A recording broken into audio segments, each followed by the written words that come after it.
The first time the organization has not allow UN investigators to enter the country, he said. That's why we don't agree and accept any resolutions made by the Human Rights Council. At least 8 people have been killed and 12 injured in a suicide car bomb attack on a security checkpoint in western Iraq on Wednesday. The attacker drove a car rigged with explosives into the checkpoint in Qaim district, jointly manned by the army and Shiite militias. The wounded were in a critical condition. The 8 people include 5 militiamen and 3 civilians. No group has immediately claimed responsibility for the attack. We'll take the business news reports right after this break.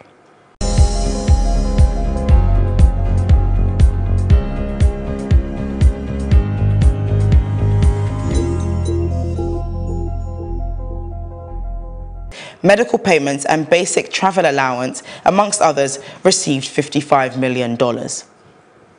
The Director General of Lagos Chamber of Commerce and Industry, Yusuf Muda, says unlawful extortion, exorbitant charges, intimidation and other unconstitutional levies affect medium and small-scale businesses, and small-scale business owners in Nigeria. In his words, many businesses are overtaxed. We have people who make billions of naira and do not have offices. What is government doing about them? According to him, insufficient information available to taxpayers on tax compliance requirement remains a big factor fighting against the growth of MSMEs, thus creating uncertainty and non-compliance. Oil prices inched 5 cents upwards today as Brent crude futures was at $76 per barrel, as at $2.57 today. US West Texas Intermediate crude futures was also up 6 cents from its last close to trade at $68.59 per barrel.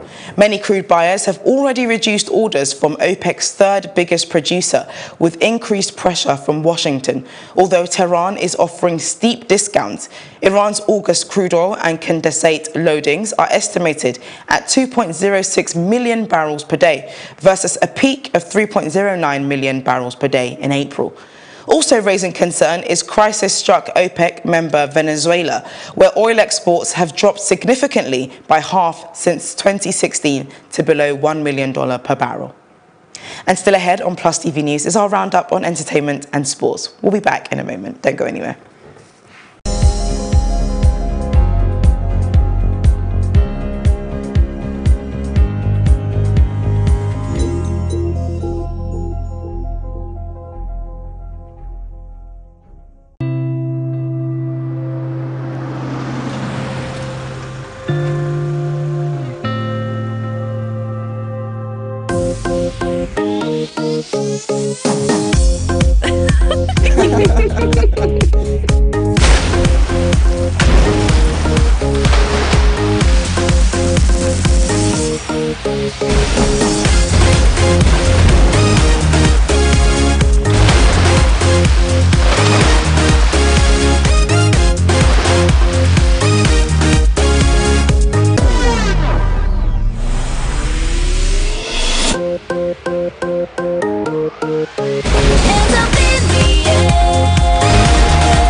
Happy Hour, burst of refreshment. Available in peach, tropical fruit, apple peach pear, kiwi mint lime, and guava. Chi Happy Hour, burst of refreshment. House of Chi. And in entertainment, whilst later Askimono was laid to rest the weekend at his hometown in Asaba, many veteran artists attended the ceremony to pay their last respects to the reggae king. During the ceremony, where artists were requested to perform, Daddy Shoki was assigned the task of managing the stage. However, a video has emerged online showing an altercation between Shoki and a man later identified as one of the artist's associates. In the video, Daddy Shoki was really upset as he threw the man off stage. The man allegedly hit Daddy Shoki's cousin, and that infuriated Daddy Shoki, who in his fury pushed the man off stage. According to reports, before the day was over, the man apologized to Daddy Shoki. Nollywood actress Udwak Accra has passed away. According to reports, the actress passed away due to complications she suffered after an accident in the bathroom, an incident that occurred 2 years ago. Filmmaker Charles Novia has confirmed the news with the caption, "I just heard from someone close to her family that she suffered complications from a nasty fall in the bathroom." Labeled by contemporaries as a resourceful entertainer, both on screen and off stage, Udwak, a graduate of creative arts from the University of Lagos, was also an event planner and singer.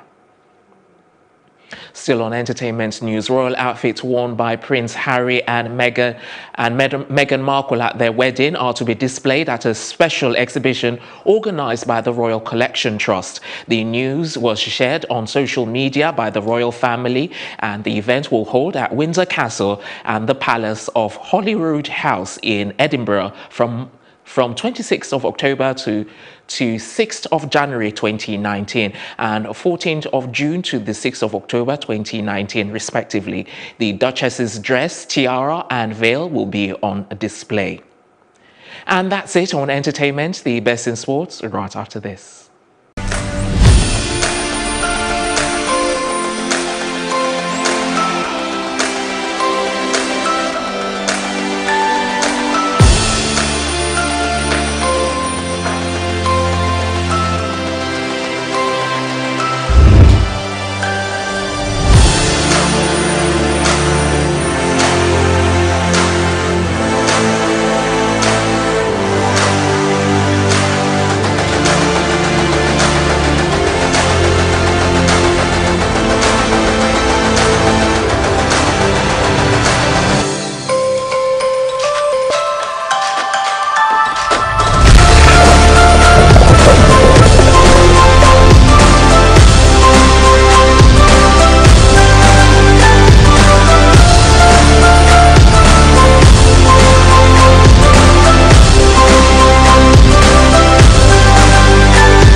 Fairness, justness, balance, and credibility, as well as integrity. That's what Plus TV Africa is. The way people are going to be able to trust anything that comes out of this continent is when those who are the storyteller about the continent are reliable, dependable, and credible.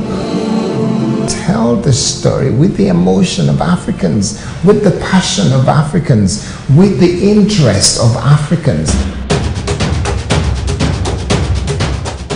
The story changes from here right now on Plus TV Africa.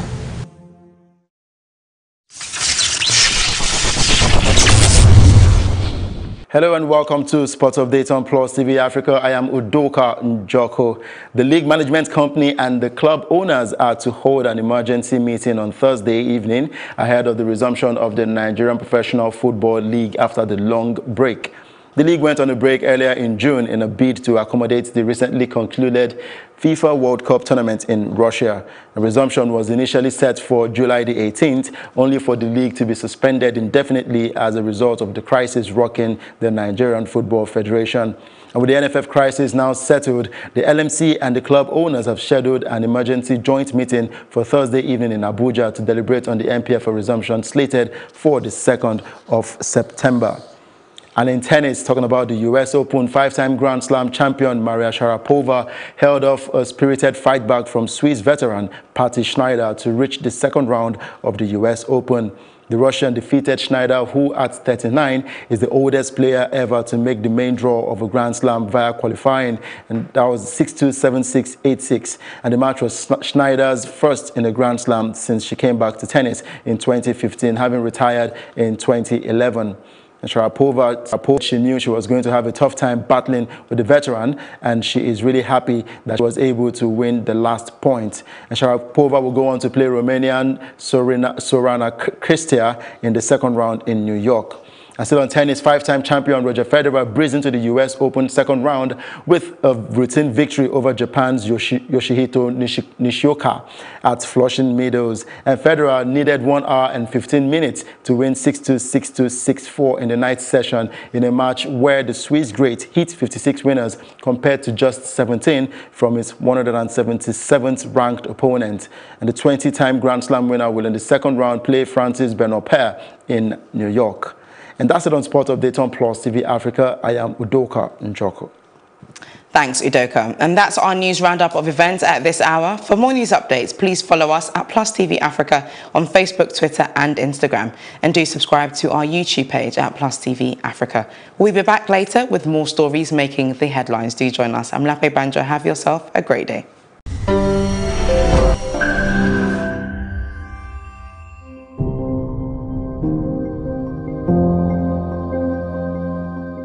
Goal 10 of the United Nations Sustainable Development Goals speaks largely about eliminating inequality amongst countries and peoples. The United Nations clearly recognizes that businesses can also exacerbate inequality by being complicit in perpetrating biases and discrimination. The question, however, is, how exactly does this resonate with Nigeria?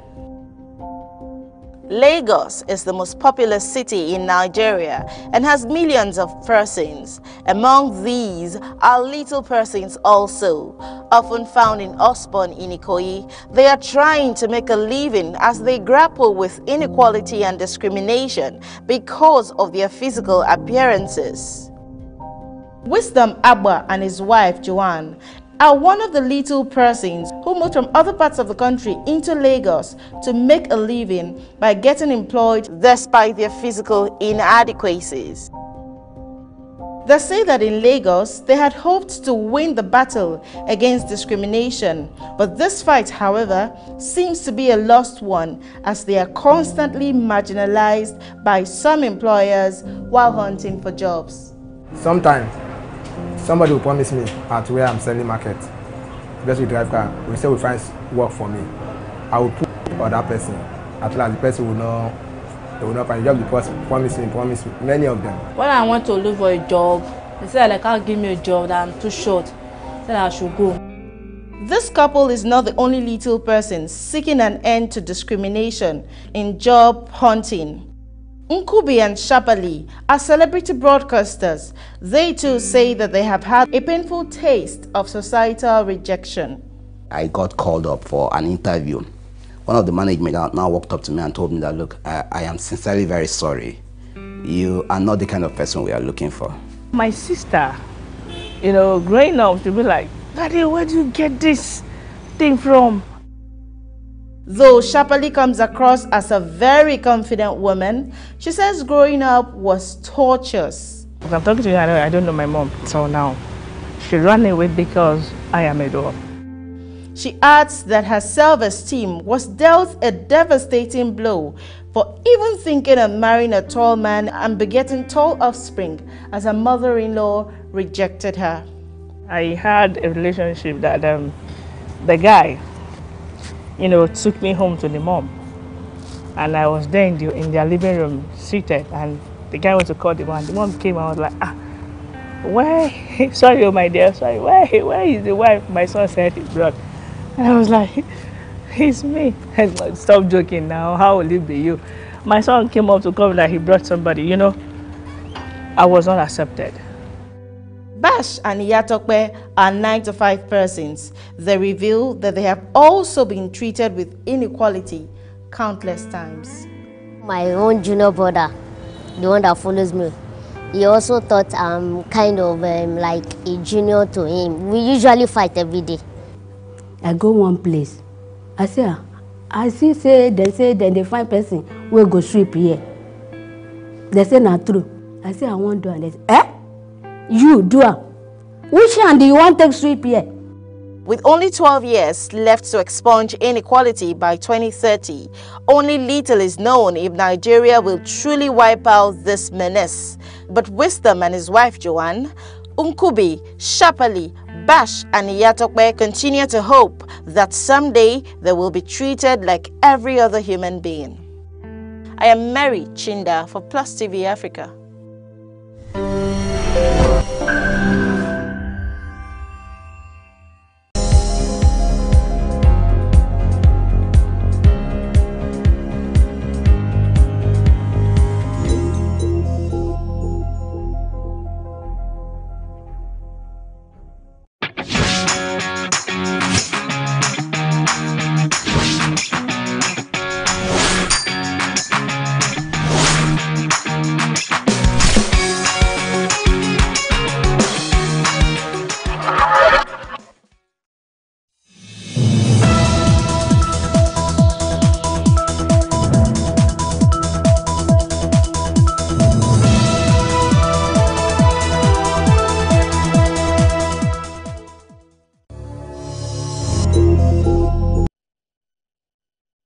It's a good afternoon to you, and thanks for joining us on Tea Time.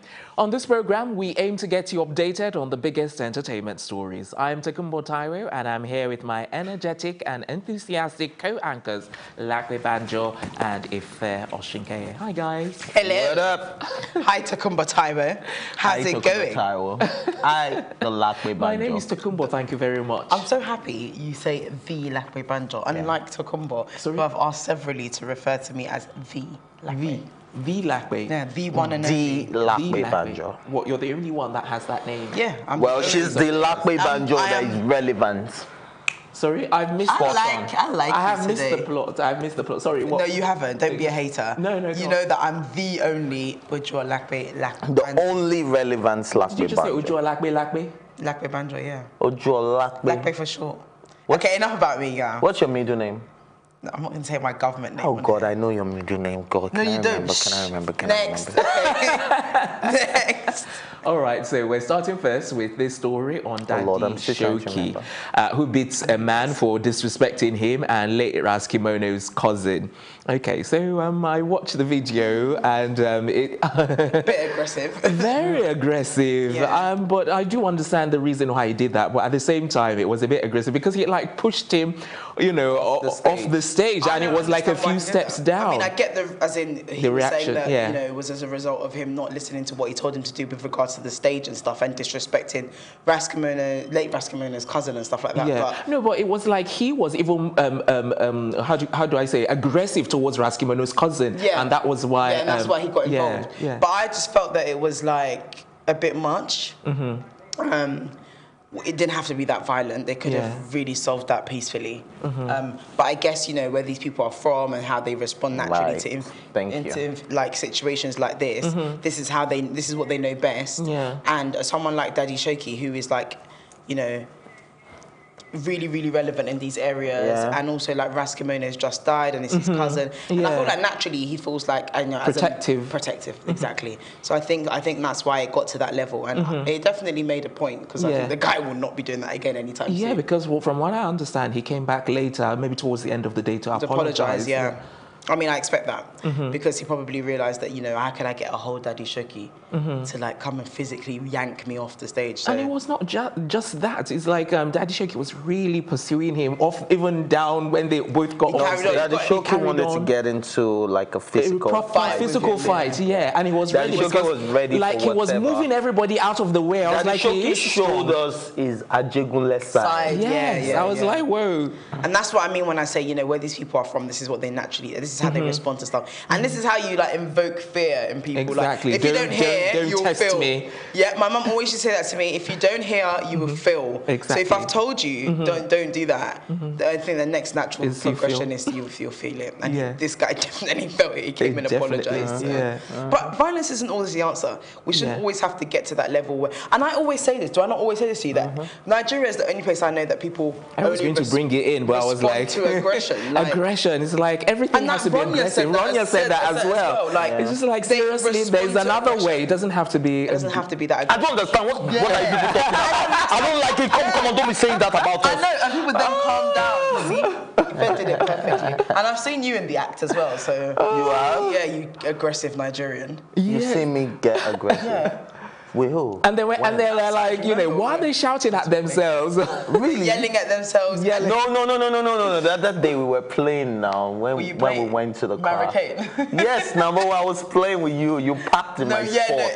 But I thought you were being serious for 1 second. For real? Yeah, I thought you were being serious. You London. Then I was like, oh, he's joking. But I thought you were being serious. I was like, I think there's a video of that. We should share one. There is a video. Yeah, okay, no, that's true. Okay. But no, we see Ife in a very aggressive Nigerian kind of. Oh no, please don't say that. And it worked because I was like, yeah, you're not an aggressive person. But I thought you were being serious for 1 second. And the thing is, I reacted and I was like, okay. Okay, should we just tell them the story? Yeah. Okay. So So we went out together, and then I wanted to park using reverse. Parallel park. Yeah. In reverse. In reverse. Then she just came in so smart, and then she just moved in, and then she parked. And then I was like, that is my sport, and we're coming to the same place. So I came down, I was pretending like I was really upset, and I was banging on her bonnet, like, calm down. You think because you're from London, you just park in my sport? I thought I was serious for a minute, and then she was like, oh, he's joking. And then she realized I was joking, and then we filmed this, and it was so funny. Yeah, Tracy filmed it, so we've got the footage somewhere. It was fun. But that's what I'm trying to say. Like,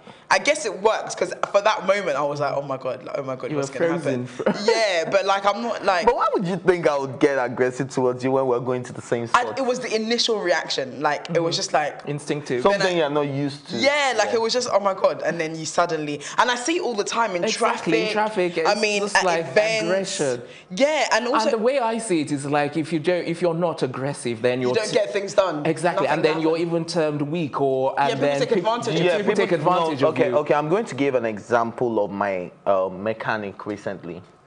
Now, I went to him politely, fixed my car, I paid him his money completely, and then 2 days later, the same problem developed. I've been calling him over the phone, and he has been speaking to me. He won't pick my call and everything. Then I had to go to his workshop, and then I had to yell at him. Do you know that immediately I yelled, he started fixing it, because all he wanted to see was that aggression, like what is the worst you can do? Do you understand? Yes, I agree that sometimes, but in Nigeria, I think people respond more to fear. Yes, like if you're able to put fear in their body. But that is not us promoting violence or anything. It's not. But I think it's just. But it's like from what Ife has even said, it's like even the people, it's like. The people that are even supposedly supposed to do something for you only do it when as a result of the aggression. When you yell, you get like, especially people with handle work. So let's call a spade a spade. People that are like, and I'm not trying to say this to mean like to be demeaning or anything, but poverty exists here a lot because people at the bottom of the ladder only respond to aggression and oppression and fear and stuff like that. That can only be. And that's why they don't get other jobs. Because if you do a good job for me, I'll recommend you to somebody else. I'll come back to you. But if you now that the mechanic had to make me do that, I would never take my car there again. Yeah. So he would never get a job from me, even though. But what I'm saying is that this isn't a class thing, because I think it happens across board. Yeah, but I think it's a majority. We can say that, in terms of class. Haven't you seen men come down from their cars wearing suits, getting physical in traffic, and all of that? So I think it's just across. Yeah, I think it's a Nigerian thing. Yeah. All right, time for a quick break. When we come back, we'll be dishing out some more entertainment news. Stay here.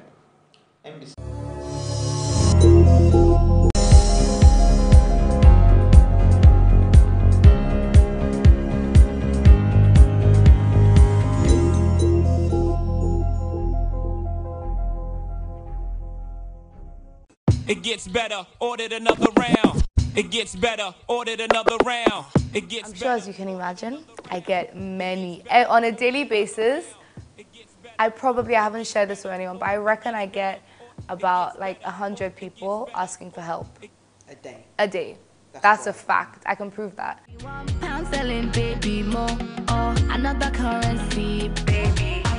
You know, so rather than, you know, going through all my messages, my letters, my emails, my DMs, I decided that, you know, I think it's important as a young person to make sure that I'm making a difference. And it would be almost, you know, I could have started a record label and been used those resources to sign artists, but education for me is so powerful. I would not be here, fact, whether or not, anyone can argue that I would not be here if not for my education. Nowhere, baby, we no tire. And baby, for the line we It's very important to care about politics because you should know what is going on around you. It's also very important to have a say in what goes on in your society. The political decisions people make will affect many lives. Many people see politics as the government and the laws being made. While that is true, it's way more complicated than that. It has everything to do with you. Every law that is made will impact many. Sometimes the decisions do affect people negatively. Therefore, it's very important to note that every vote that you cast will either break or make people. Politics with GA brings you the latest political news as well as insight and analysis that will discuss the most important issues that matter to you.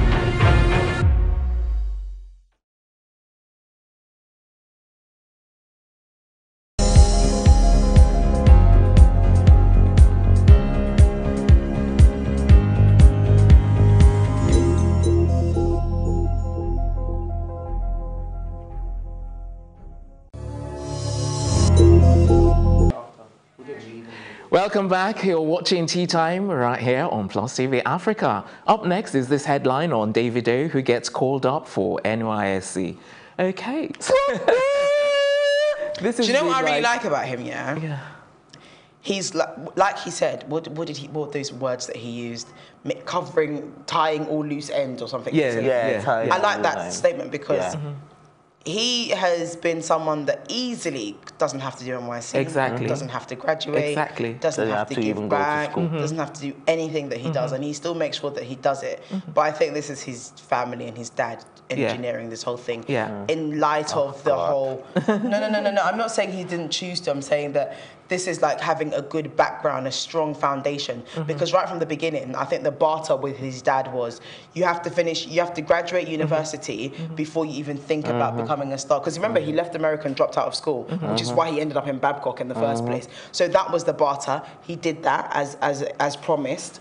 Now I have a feeling, in light of the whole NYSC, Kemi Ade Osun saga, his uncle is currently being pulled up in Osun State for a no certificate. You know that, right? So I think this, although he might have had plans to do it, because it's 3 years later. Exactly. I was going to bring that in. I mean, I guess it's something that he's always wanted to do, but I think now more so than ever. And it's very easy for him to do. I mean, look how quickly it was. I didn't even know that there's is there an ongoing camp at the moment? Yes, there is. There's an ongoing camp, or not an ongoing. No, there's an ongoing registration. No, I thought it started in September. No, he's not going to camp. He's only registering his NYSC. And he's got the kit already? No, he's gotten his call-up letter. Yeah, okay, that's true. Got the kit, he's got the kit, so he's been called up. Yes, that's my point. The next one isn't until September. No, there's an ongoing one. Because they're in different batches anyway. I think this batch, is going for the present batch that is going in now. Well, my point is, he's obviously getting a bit of special treatment because from my knowledge, the next batch isn't till November, and the registration opens in September. There's an ongoing batch who have done their camp already. You don't get that outfit until you're going for camp. So even if he's registering for the November one, don't you get that on camp? I don't expect Davido to wear the normal NYSC. My point exactly. I didn't wear it, so would you call it special treatment? No, I'm saying that I made my NYSC outfit myself. You're missing my point. I'm saying the fact that he's able to register at this point when we know that there's no ongoing NYSC. Going and why? But what I'm saying is that when you register, is that not when you actually get your? Is that not when you get the kit? When you actually register?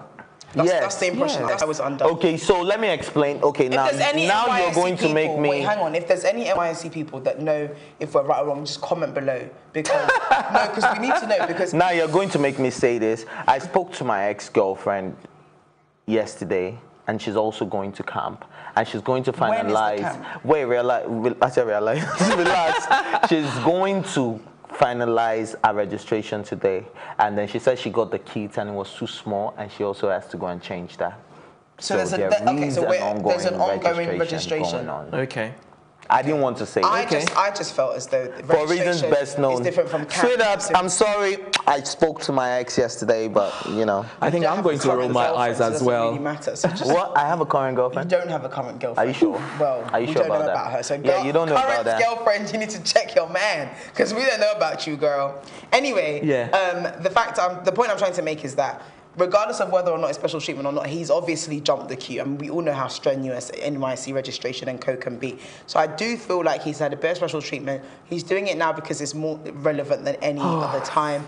But are you forgetting that I commended him in the beginning? I said this is good that he's doing it. It's probably his own decision. And it makes him a lot more relatable. I mean, we can relate. Like a lot of people out there that are doing NYC and doing have done NYC, you know, don't feel like, you know, because he's, I mean, Wizkid hasn't done his NYC, not that we know of. Listen, guys, something's just coming into my head right now, and I'm beginning to think, well, you know me and my usual theories.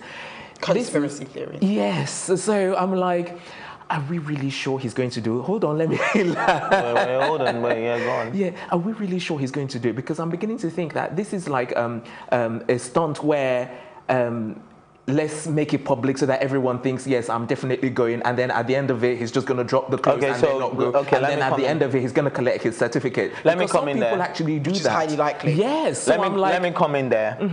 There are ways where when I did my NYC way back. By the way, before you say this, just be very careful what you say. Because she's going to come for you. No, not because of that. Be very careful about any kind of dodgy things you're about to say. When I did my NYC in 2012, there was this guy, he's a British footballer. I'm not going to call his name. But he's Nigerian. Yeah. He came for NYC. It was like my closest friend during service then. And because of his occupation, being a footballer, he has to go for training and all of that.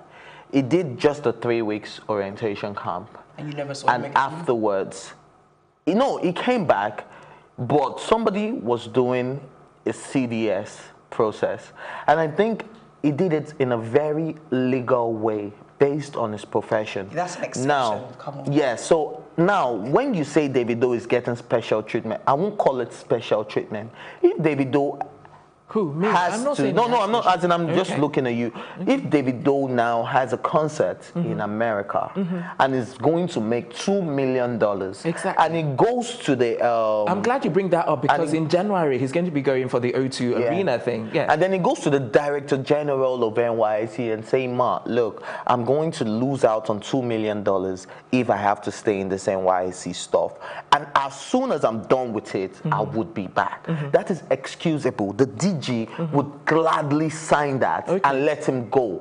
Do you understand? So I think there are procedures for these things. And I absolutely I do not think it is dodgy. I hear those stories all the time, but at the same time, it's dodgy. I'm not saying it's dodgy, but it's still considered special treatment. Because it's not special. Even if it wasn't Davido, even for your friend, even for somebody that's ill, even for somebody that's going back even to work, pregnant women are allowed to go. Yeah, but it's still considered special treatment, because if everybody else that is fit to be there has to be there for the 3 weeks and for the year after that, then everybody should. But do you know what? I do not expect Davido to spend 3 weeks in the orientation camp. Why not? If he's going to spend, why not? If he's going to spend, we don't know where, he has not disclosed where he has been posted. It's going to be in Lagos. Yeah. If it's in Lagos, it would definitely be going from home. Because the orientation camp doesn't start till 5 a.m. And you think Davido's going to queue up on CDS? Did you do NYC? Have you done NYC? With Mbami Soro. Okay, so back to that. Davido now will probably leave his house 4 a.m., go for the camp stop. As soon as that is done, the day is over.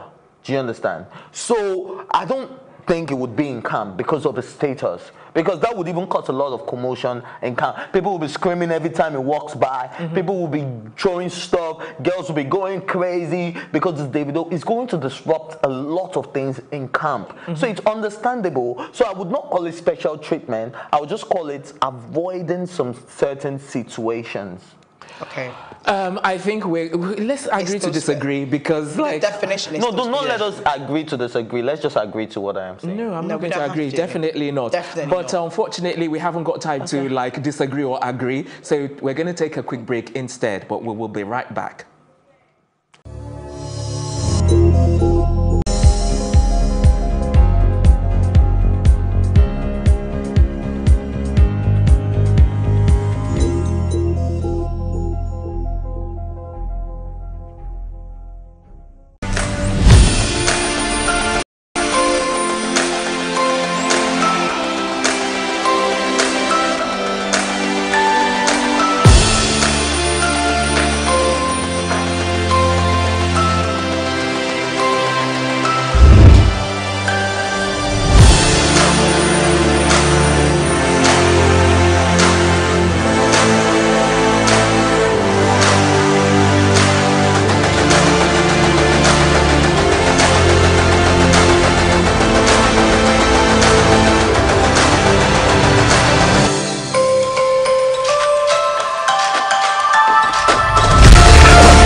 to query God. I'm like, after everything I've done. Most of us are fighting for our personal interests.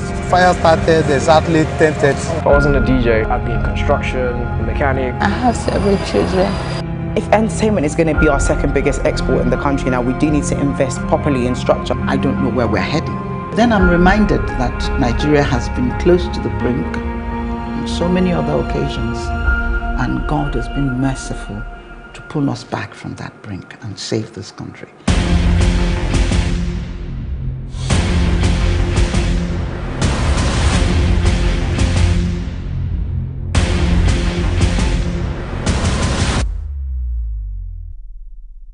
It's a big one, just...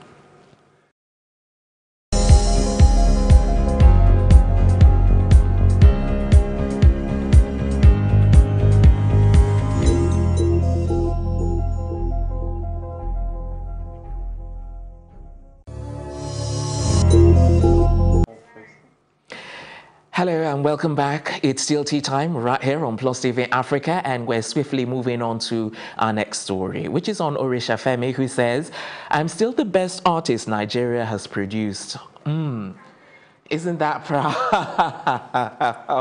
Mercies of the Lord, come down and save your Do you know what, children. yeah? There's a difference, yeah, between being confident and just being arrogant. and So just what do not you even think? that, and just being outright deluded. Yes. So where are you saying he? I like that one. I like that one. No, what category do you think? I feel like on the scale of 1 to deluded, he's about deluded. Like. On a But scale of what?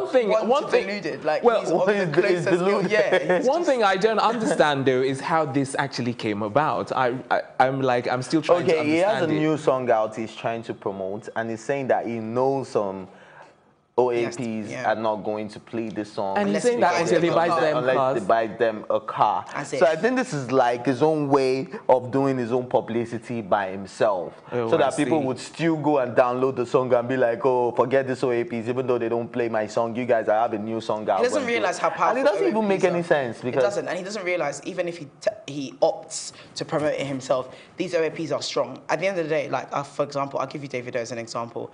A lot of Davido's songs, we've agreed to disagree on this, that they grow on you much later. Like, they don't grow on you straight away. I agree with you. Yeah, that's what I'm saying. We agreed Okay. we agreed on that, saying that they don't always catch your attention. For example, that Unwa Baby song, I did not like it when it first it was came terrible, out. I thought. I still don't really like it. But every time I put on the radio, it's all they play. I go to a party, it's what they play. If you didn't go out, the DJs play it. So subconsciously, when you constantly hear the same song all the time, and they're quite catchy and cheesy, you kind of just like, oh yeah, I really like it. Cheeky Girls, did you ever listen to the Cheeky Girls? Cheeky Yes, that was how it was, and everyone hated it anyway. But before we get like, Ife out, I mean, sorry, but everybody loved, like, I mean, you know how it is. Baby, you be down for driver. Swap. I am down for driver.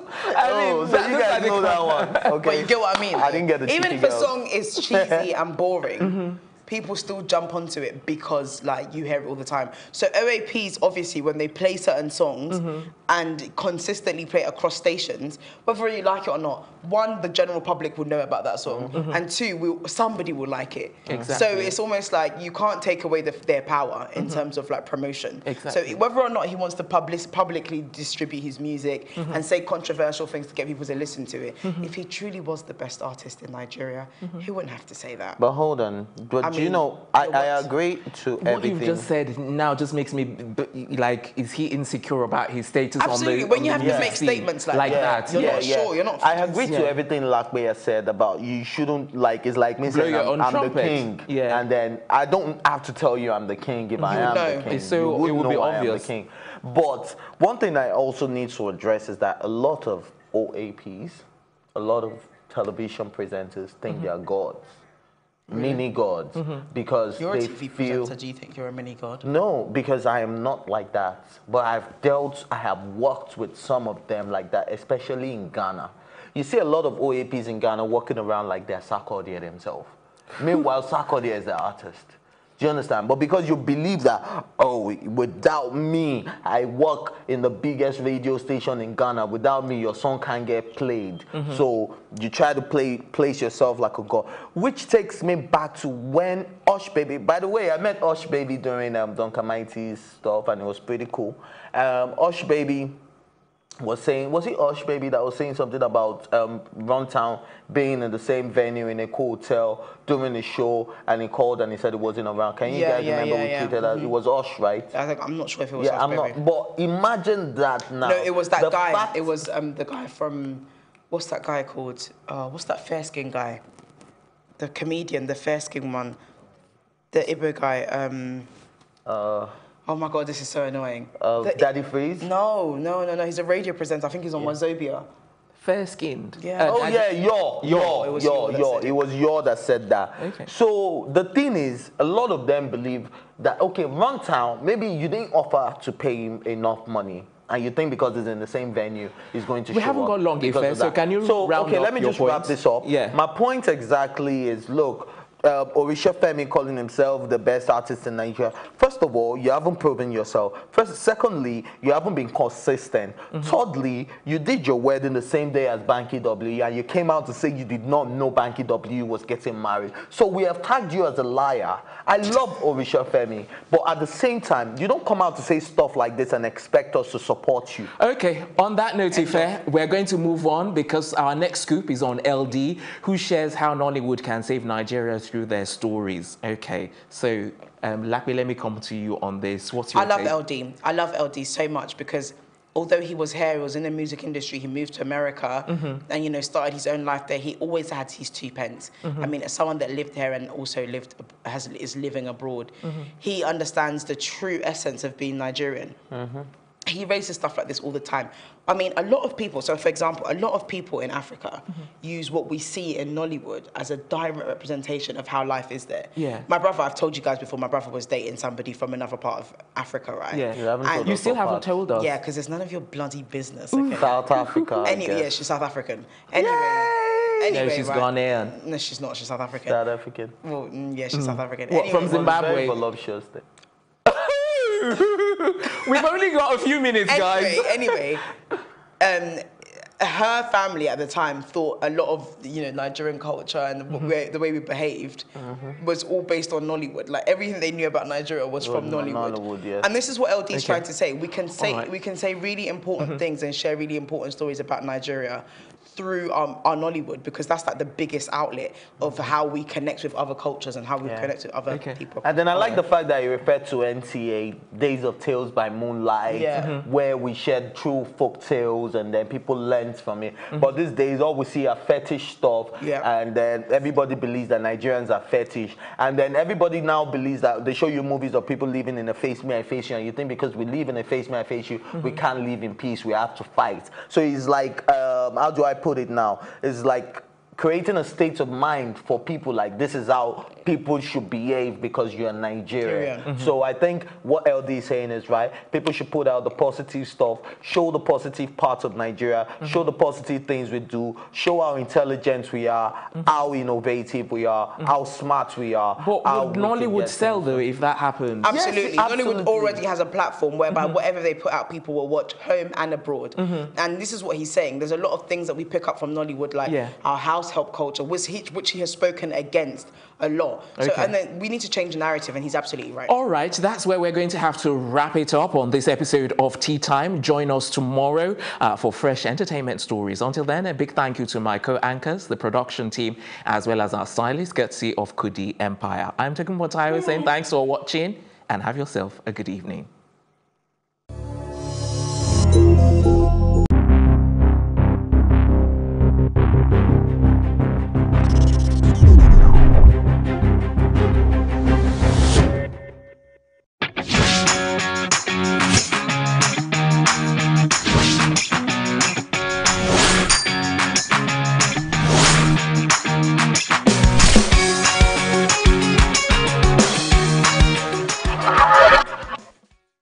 It gets better, ordered another round.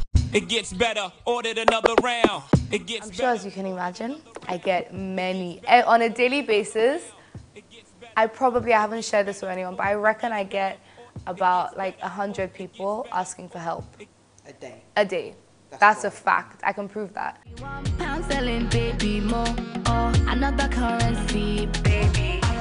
You know, so rather than, you know, going through all my messages, my letters, my emails, my DMs, I decided that, you know, I think it's important as a young person to make sure that I'm making a difference. And it would be almost, you know, I could have started a record label and been used those resources to sign artists, but education for me is so powerful.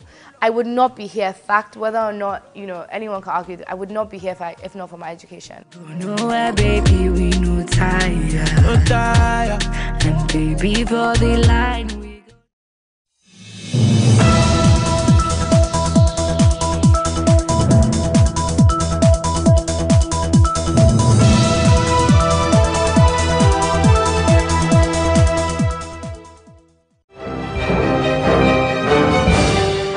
Thanks for joining us on Plus TV Africa. I'm Lakbe Banjo. British Prime Minister Theresa May on Tuesday pledged to prioritise investment in Africa as she started a visit to the continent to seek new trade deals during preparations to leave the European Union. The G7 group's major industrialised nations, but does not include China. Her tour of South Africa, Nigeria and Kenya, May's first to the continent since becoming Premier in 2016, is seen as an effort to stamp her authority on her embattled premiership. My ambition is for the UK to be the #1 G7 investor in Africa by 2022. As we discussed in London, the UK fully supports your drive, Mr. President, to attract more investment to South Africa so as to create jobs and economic growth. And I want to see British companies play a central role in helping you achieve your ambitions. The signing of this agreement is a clear demonstration of our intent to continue with our partnership. South Africa's ruling African National Congress said on Tuesday an expropriation bill passed by Parliament in 2016, enabling the state to make compulsory purchases of land to redress racial disparities in land ownership, has been withdrawn. The bill, which had not been signed into law, was withdrawn to allow an ongoing process that could lead to the changing of the constitution to pave way for the expropriation of land without compensation, the party said. An agreement has finally been reached, Sudan confirms, as Riek Machar, South Sudanese rebel chief, has agreed to sign a final peace deal with Juba to end a brutal civil war after initially refusing to do so. Machar and President Salva Kiir have been in weeks of talks to reach a peace deal that will end the conflict, which has left tens of thousands dead and displaced millions since 2013 in the country. Earlier on Tuesday, in what was seen as a setback to ongoing peace efforts, Machar refused to sign the deal even as Juba inked it. Hours later, the Sudanese mediators announced that he had agreed to sign it. At least 4 workers have been killed and 3 others seriously injured after a massive explosion rocked the Grain Marketing Board's Lions Den depot in Mashonaland, West Province yesterday afternoon. The explosion that ripped through reinforced concrete structures and caused a fire is yet unknown. Government has already activated specialised investigations as state agencies, including the Police Forensic Department and the Bomb Disposal Unit, to comb through the debris of the massive explosion for clues to its cause. Parance Shiri, Land, Agriculture and Rural Resettlement Minister, visited the scene of the tragic incident, confirmed security arms of government had been called in to investigate the matter. We'll take this quick break and we'll be right back with more news updates. Don't go anywhere.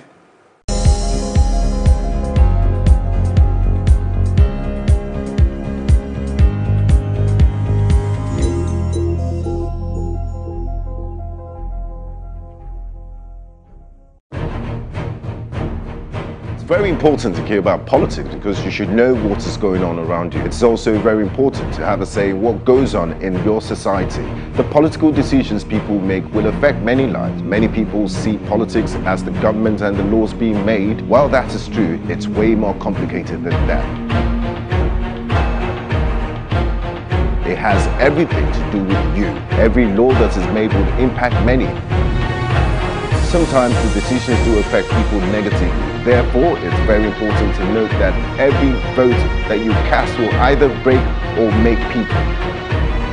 Politics with GA brings you the latest political news as well as insight and analysis that will discuss the most important issues that matter to you.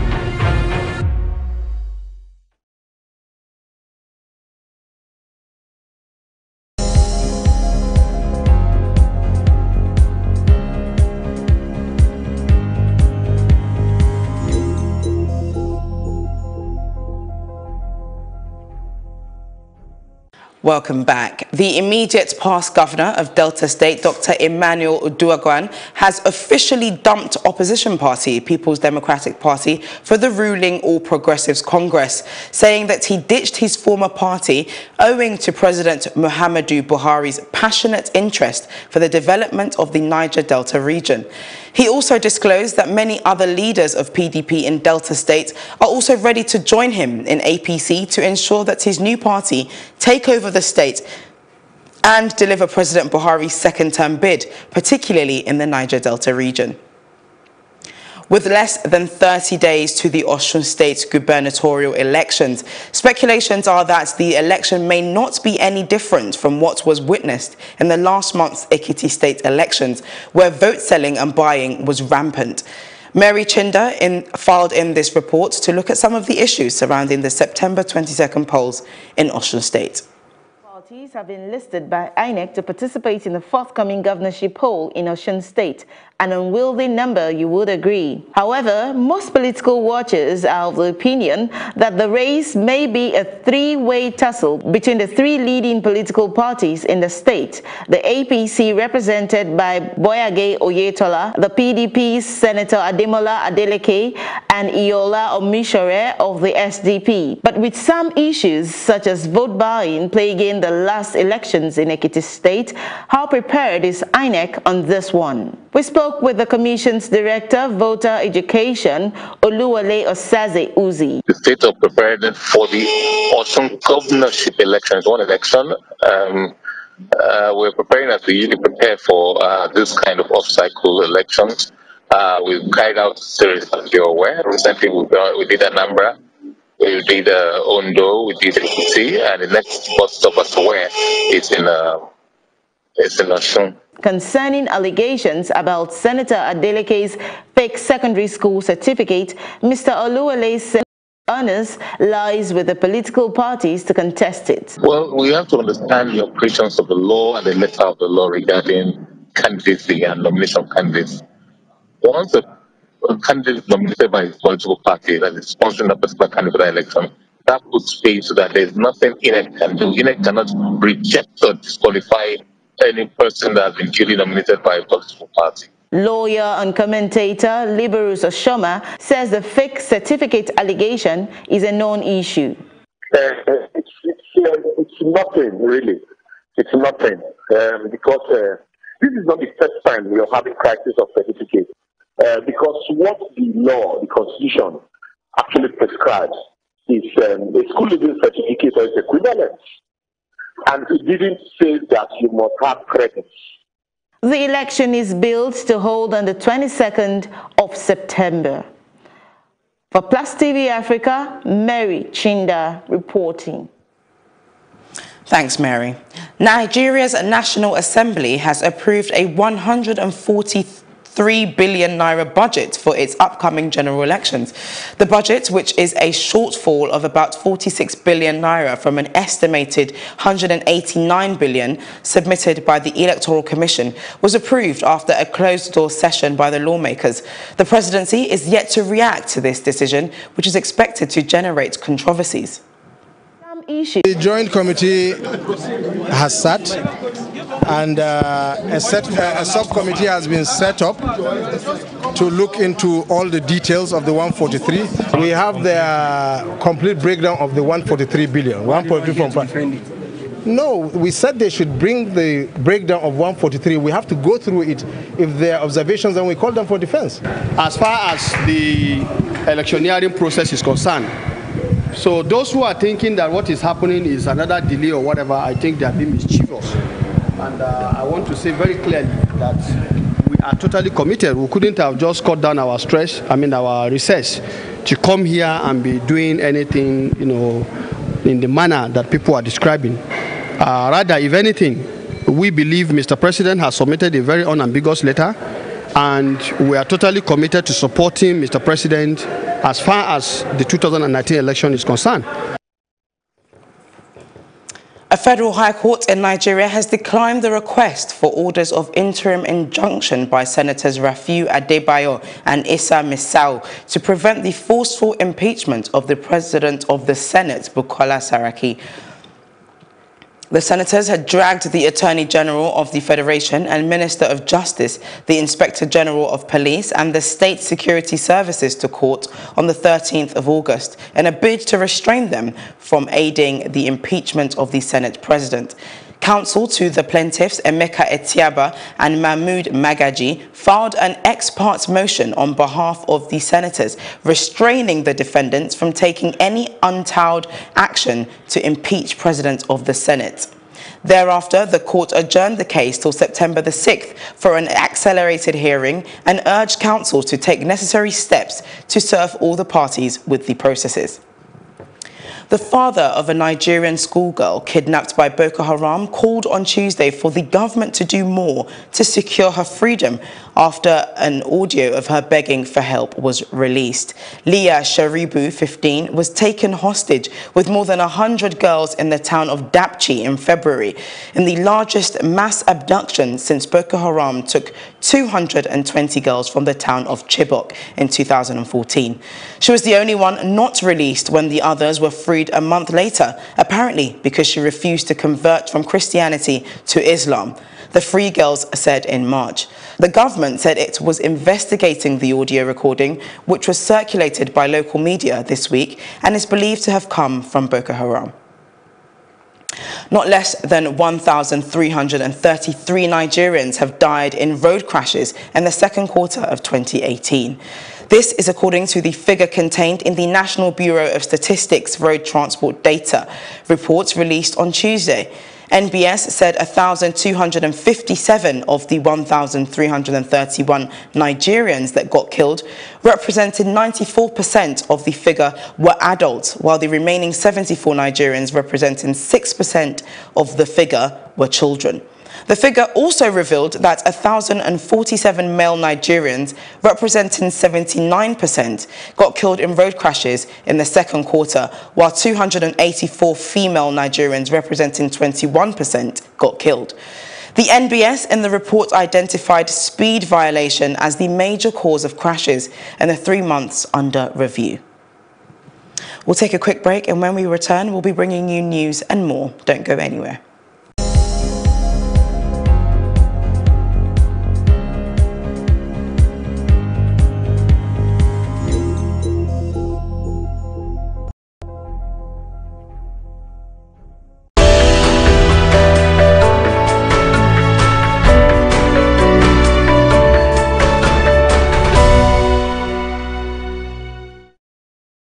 US President Donald Trump has warned Google, Twitter and Facebook that they are treading on troubled territory amid a row over perceived bias.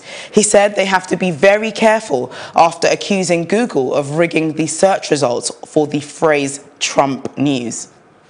And what others are doing, if you look at what's going on at Twitter, if you look at what's going on in Facebook, they better be careful, because you can't do that to people. You can't do it. We have literally thousands and thousands of complaints coming in, and you just can't do that. So I think that Google and Twitter and Facebook, they're really treading on very, very troubled territory, and they have to be careful. It's not fair to large portions of the population.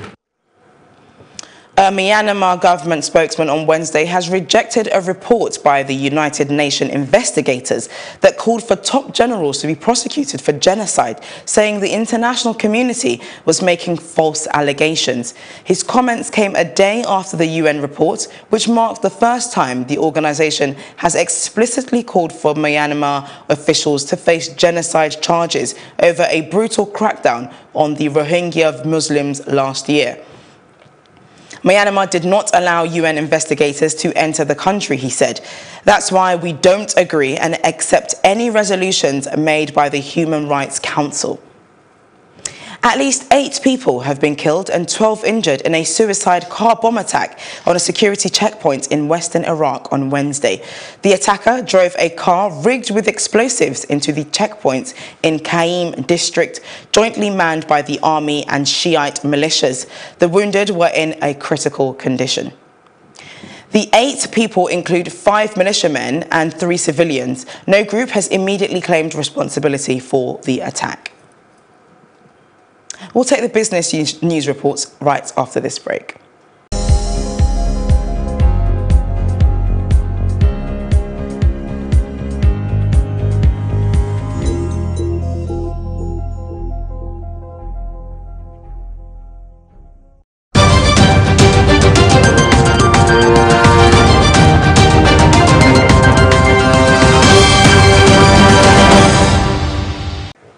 Welcome back to News on the Hour. The Central Bank of Nigeria has injected $210 million into the interbank foreign exchange market to sustain liquidity in the market and maintain stability. That's according to the CBN Acting Director, Corporate Communications Department, Isaac Okorafor. He said $100 million was offered to authorized dealers in the wholesale segment of the market. He also added that customers in the small and medium enterprises segment received $55 million, and those requiring foreign exchange for tuition fees, medical payments and basic travel allowance, amongst others, received $55 million.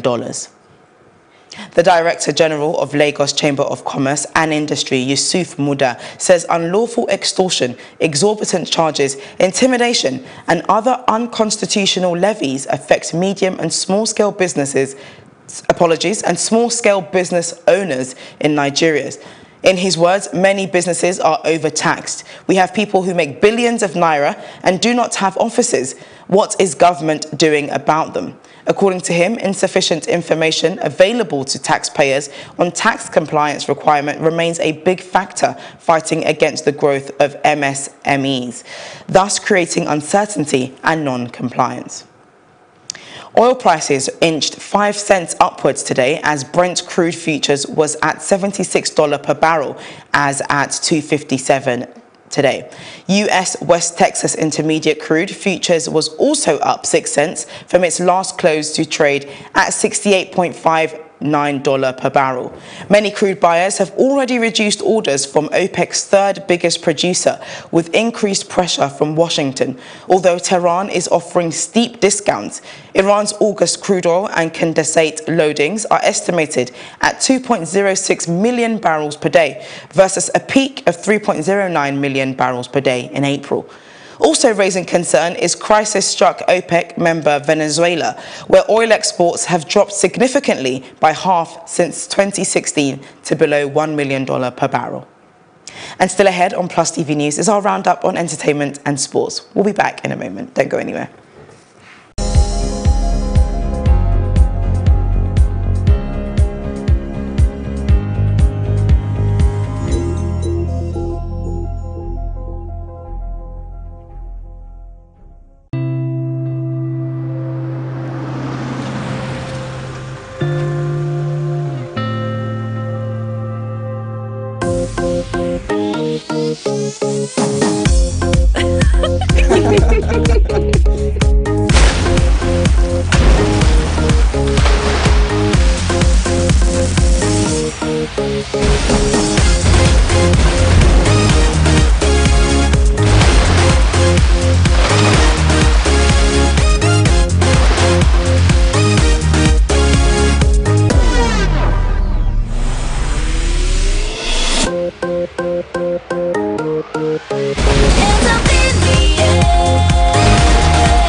Burst of refreshment.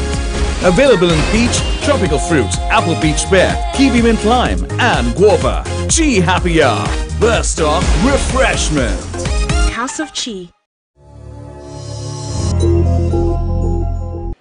And in entertainment, whilst later Askimono was laid to rest over the weekend at his hometown in Asaba, many veteran artists attended the ceremony to pay their last respects to the reggae king. During the ceremony, where artists were requested to perform, Daddy Shoki was assigned the task of managing the stage. However, a video has emerged online showing an altercation between Shoki and a man later identified as one of the artist's associates. In the video, Daddy Shoki was really upset as he threw the man off stage. The man allegedly hit Daddy Shoki's cousin, and that infuriated Daddy Shoki, who in his fury pushed the man off stage. According to reports, before the day was over, the man apologized to Daddy Shoki. Nollywood actress Udwak Accra has passed away. According to reports, the actress passed away due to complications she suffered after an accident in the bathroom, an incident that occurred 2 years ago. Filmmaker Charles Novia has confirmed the news with the caption, "I just heard from someone close to her family that she suffered complications from a nasty fall in the bathroom." Labeled by contemporaries as a resourceful entertainer, both on screen and off stage, Udwak, a graduate of creative arts from the University of Lagos, was also an event planner and singer. Still on entertainment news, royal outfits worn by Prince Harry and Meghan Markle at their wedding are to be displayed at a special exhibition organized by the Royal Collection Trust. The news was shared on social media by the royal family, and the event will hold at Windsor Castle and the Palace of Holyrood House in Edinburgh from 26th of October to 6th of January 2019 and 14th of June to the 6th of October 2019 respectively. The Duchess's dress, tiara and veil will be on display. And that's it on entertainment. The best in sports right after this.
Fairness, justness, balance, and credibility, as well as integrity.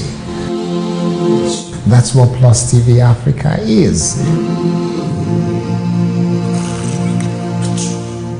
The way people are going to be able to trust anything that comes out of this continent is when those who are the storyteller about the continent are reliable, dependable, and credible. Tell the story with the emotion of Africans, with the passion of Africans, with the interest of Africans. The story changes from here right now on Plus TV Africa.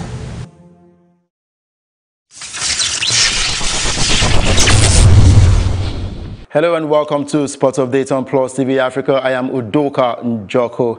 The league management company and the club owners are to hold an emergency meeting on Thursday evening ahead of the resumption of the Nigerian Professional Football League after the long break. The league went on a break earlier in June in a bid to accommodate the recently concluded FIFA World Cup tournament in Russia. The resumption was initially set for July the 18th, only for the league to be suspended indefinitely as a result of the crisis rocking the Nigerian Football Federation. And with the NFF crisis now settled, the LMC and the club owners have scheduled an emergency joint meeting for Thursday evening in Abuja to deliberate on the NPFL resumption slated for the 2nd of September. And in tennis, talking about the US Open, 5-time Grand Slam champion Maria Sharapova held off a spirited fight back from Swiss veteran Patty Schneider to reach the second round of the US Open.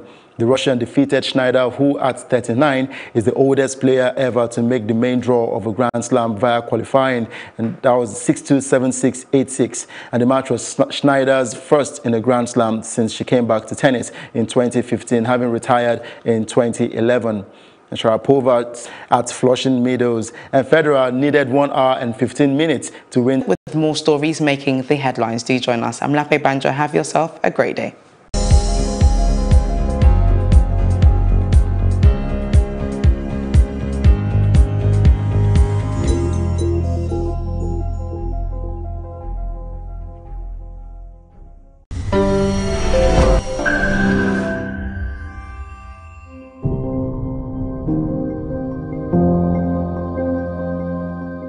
Goal 10 of the United Nations Sustainable Development Goals speaks largely about eliminating inequality amongst countries and peoples.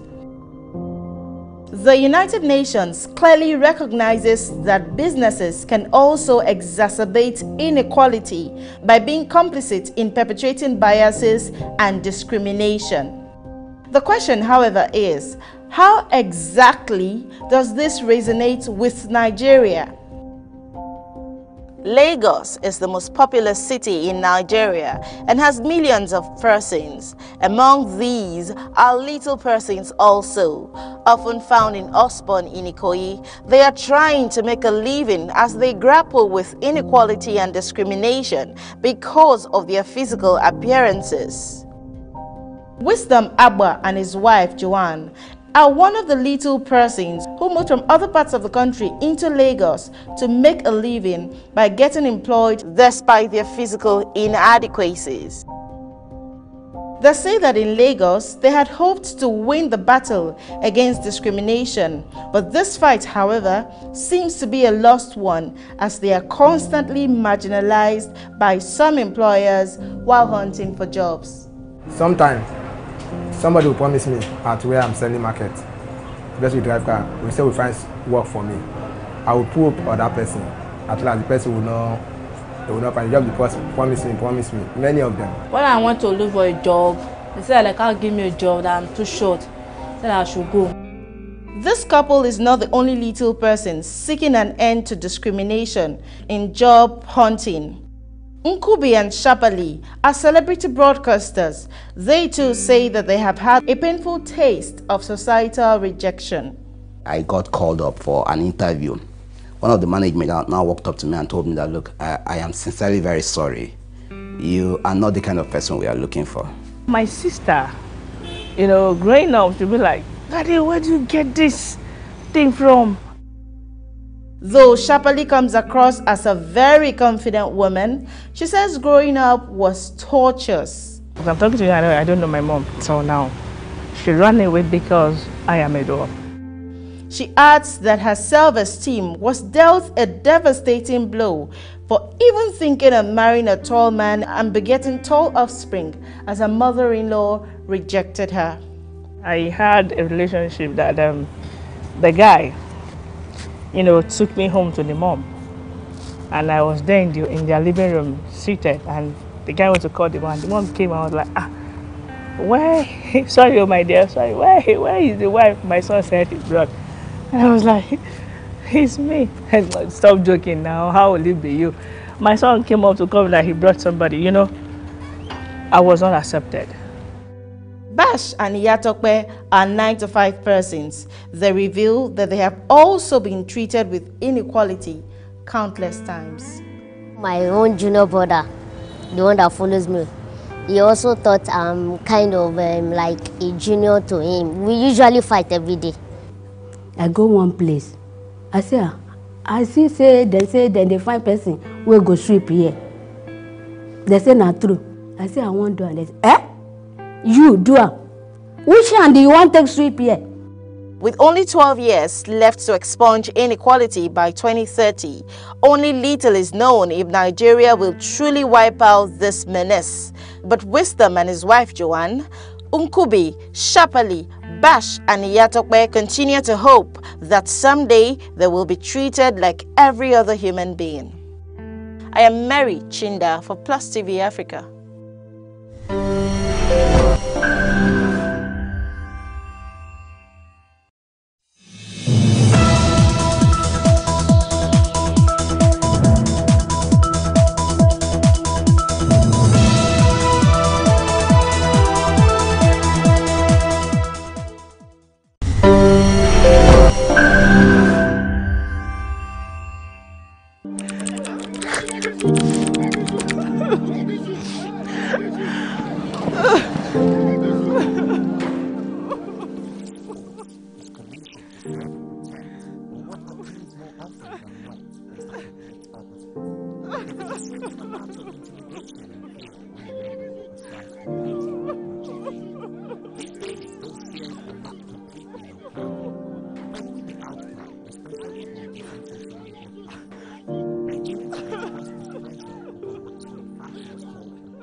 I would not vote for total abolition of SARS.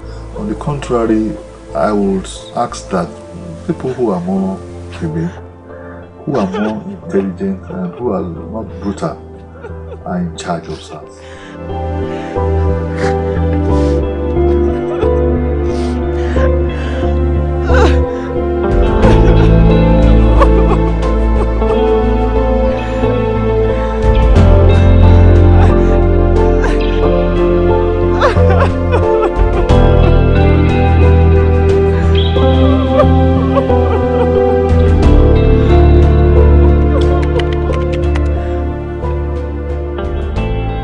The reformation of SARS under the visionary leadership of our amiable Inspector General of Police, IGP Ibrahim K. Idris MNI, is coming to fruition. That idea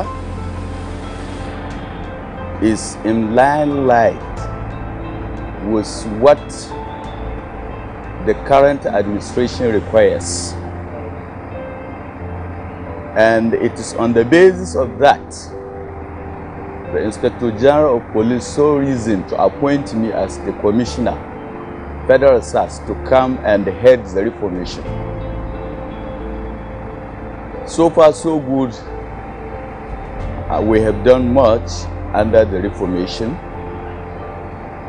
the first thing we have done is to prepare what is called Standard Operational Procedure, SOP. Now, under this SOP, we clearly explain the guidelines on the operations of federal SARS. Now, under the new reforms, federal SARS are mainly to tackle violent crimes such as armed robbery, kidnapping, murder, cultism, cattle rustling, etc., etc. And I think these are some of the violent crimes that bedevil our nation. In the past and recently, we are making efforts to ensure that we tackle or we nip it in the bud to ensure that people sleep with their two eyes closed. Under Section 4 of the Police Act, we have a statutory duty to protect life and property, to investigate cases, to apprehend the criminals, to enforce law and order, to control traffic where necessary, and any other duty as assigned by Mr. President and Commander-in-Chief. This section has clearly spelled our duties. So SARS are not driving any power other than that of constitutional power. Under Section 4 of the Police Act is a statutory power. Again, we have Police Act and regulations as well, which has given us the guidelines on how to punish area members. Any SARS member who has committed wrong can certainly be fished out and punished accordingly, according to the law of the land. Under the police duties, we have what is called orderly room. We'll do the orderly room trial. If it warrants dismissal, you'll be dismissed. If it warrants reduction in rank, you'll be reduced. And where it requires that the way and the manner you err, you have to be dismissed and charged to court as well. We do same. We don't hide criminals. We don't tolerate criminals in uniform. Well, I'm happy that I am granting audience based on this your interview today with all my personnel kitted. Those in Lagos have the Lagos mark, those in Ibadan have the Oyo, those in Ogun have the Ogun, etc., etc. The Inspector General of Police have provided kits for all our personnel. We have made it abundantly clear to all of them that on no account should any such personnel go on operation without being properly kitted. Not only that, you just have to have a letter of investigation activities so that anywhere you are going, you indicate your presence, and of course your identity is never hidden. In case of any infraction, you can be fished out immediately. Now for the impostors, for the impersonators, let me make a the journalists, the civil rights activists should assist us in fishing out those impostors. There are so many bad guys nowadays who can portray themselves as this, as that, when they are not. So with good intelligence coming from the community, we'll be able to fish out the bad ones. But I assure you that the Inspector General of Police has kitted virtually all the SARS personnel, and it has become a standard order that any personnel who is going to operate anywhere, who is going for any operation, must ensure that he is adequately kitted and with proper identity. That is why we introduced a database. This is a database with the picture, telephone number, email address of our SARS personnel. Public outcry, as far as I'm concerned, should be censored. I think we need to rigorously censor it to find out what is the cause. Because as far as I am concerned, this agitation may come from criminal gangs.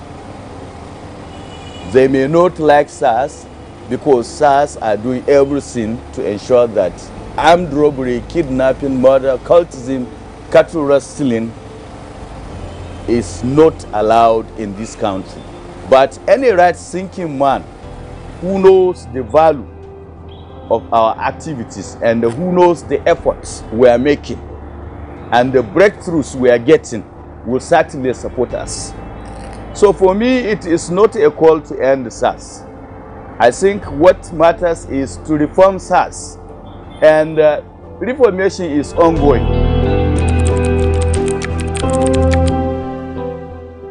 You started this End SARS movement. Are you saying that SARS has no good? No, that's not actually why the End SARS Reform Police NG movement, which is actually the full name, aside the short form that people are, are used to. The reason why we're out there is to make a difference, is to, to stop the gap, okay, to fill the gap, the institutional gaps that we have out there. People are having issues with police brutality. People are being kidnapped by people who are meant to protect them. People are being marched to the ATM. I don't think there's anywhere in the world where you have the police marching citizens to the ATM machine to withdraw money from them at gunpoint. So when these things happen, people are traumatized, people are flummoxed, people are confused, they don't know what to do next. And you definitely cannot advise that they begin to look for police station to go and report the police who have just robbed them. Yeah. So based on that, we are now filling in the gap to ensure that there's a place where they can go to. Why are we not crying out for reformation? Why is that not what we are fighting for? So that again, you need to understand that if you know the roots of the problem and you have traced the problem like I have for years, you understand that if I'm saying that the police system or structure can be salvaged enough to recommend the reform, and I'm saying end SARS, and the Nigerians in their millions are saying end SARS as an objective before reformation of police, what does that begin to tell you? It tells you that SARS is a program which can be ended. Ending SARS doesn't mean sacking everybody that is under SARS. They are still policemen. So they will still go back into the system. But the system they are going back into will not receive them the way they are. It's going to receive them based on some objectives, based on some terms. They will have to go through a lot of psychological evaluation to justify their being reabsorbed into the system. People who have been abusing drugs, people whose forte or understanding of law enforcement is kidnapping, robbing people and what have you, they don't fit into the system. I would also like to know, and I'm sure a lot of people out there would also like to know, what is the best reaction when stopped by a SARS official? How should I react? First thing first, the number one rule is that you should just be calm. Be very calm. Be as calm as you seeing your friend from secondary school or what have you. Just tell yourself, there's no problem. Hello, officer. Good afternoon, or good morning, or good day. How have you been? Oh, let's see your phone. Or who are you? May we know you? Oh, this is where I work. Oh, I don't have my ID card on me. Or this is my business card. I'm just coming from work, or my way to work, or I'm just around the corner. I went to go and get something. Okay, you are following us too. Sorry, sir. May I call my lawyer? Where exactly are we going to? Am I under arrest? These are very vital questions that you need to begin to ask. Because it's one thing for you to ask, am I under arrest? For them to say, yes, you're under arrest. Because to say, yes, you're under arrest means there's a warrant with your name on it. Means there have been an investigation that have been going on and they've been monitoring you for a while before they come at you or came at you or so. So based on that, you can tell that, okay, fine, okay, you have arrested me based on something that I know. Let me call my lawyer so he gets to know. It is nothing personal. Policemen are not, they are law enforcers, meaning they understand and obey the law, and they are trying to make everybody follow the law for the state, for the sanctity of the state's sake, not for any personal, So anything outside the law is illegal. So if after you ask those questions and they are not coming forth with answers and they insist on taking you anywhere, you don't have the right to show them your phone. Don't say, I want to make them know that I am a good person. I want to, since I have nothing to hide, I'm giving. No, because what you allow will continue. It is illegal. You are not in a slave. You are not a slave in your own fatherland. Okay, you are a citizen of Nigeria. Your money, your tax money, is what is feeding these people. They are meant to serve and protect you. They are not your bosses. And again, you don't need to be rude to them. Be calm, be nice. Let your words be straight, and don't shake in anything. No matter what they do to intimidate you, don't give in to intimidation and don't fight them. Right. When I bribery, when I remember corruption. Aye, aye, water run away me, aye. Water run away me, aye, oh. Water run away me, aye, oh. Aye, aye, water run away me, aye. When I remember Yaradua, when I remember Stephen Biko. Aye, aye, water run away me, aye. When I remember IGP, I remember DPO. Aye, aye, water run away me, aye.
Do you think SARS should be shut down or reformed? I think that there's a whole lot of things to be reformed. It's not just SARS. The police, the army needs to know what its role is and perform the role. You see, everything really goes back to the leader. If we have a good leader, Nigerians will follow. You see, the truth about the matter is, it's so sad in our country today that we run for protection before. We used to run for protection. But now we run from protection. End SARS, right? SARS is just a small, it's a microcosm of what's going on. We need to retrain our whole security arm, from the Air Force to the Navy, to the Army, to the police. I go to work early in the morning. I see people coming out the wrong way. The only people coming out the wrong way, are policemen, soldiers, Navy people. There's no discipline anymore.